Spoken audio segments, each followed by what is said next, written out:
welcome to Trade Talks. I'm your host, Jill Malandrino, Global Markets Reporter at Nasdaq. Joining me live at FIA Boca in Boca Raton, Florida is Campbell Faulkner. He's the Chief Data Analyst over at EOXLive. Thank you very much for spending time with us today. So tell us about OTC Global and EOXLive. So OTC Global is the largest commodity interdealer broker, independent still, particularly in the energy markets. EOX is a wholly owned subsidiary. We service all of the various desk and trade operations that occur within OTC Global Holdings. All right, so you support full spectrum of exchange-traded commodities. Tell us about your customers who you support and just different challenges and issues you're trying to help them resolve.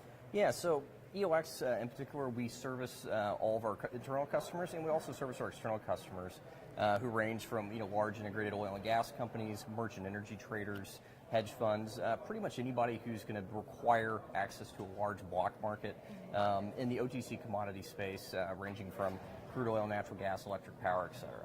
All right, so in 2018, we saw record-setting volumes to kick off the year. Why do you think we're seeing that kind of growth, and what's your outlook going forward for the remainder of the year? We're hoping that we'll continue to have an outstanding 2018. We started off with a strong year, had really excellent volume. We've seen kind of a resurgence in energy markets, a big shift from a couple years ago where everything was in retreat. We're seeing the maturation and continued growth of various energy commodity firms, hedge funds, et cetera.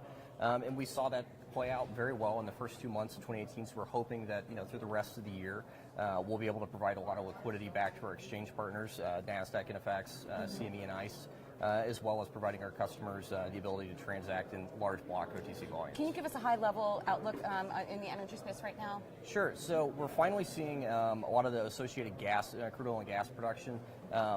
It's not having as deleterious effect as we thought it would initially, so we're hopefully going to continue to see prices at the very least stay roughly the same levels. We would obviously like gas to come back up, introduce a little bit more liquidity. That is currently being suppressed by the continued strong surge of U.S. crude oil and natural gas production.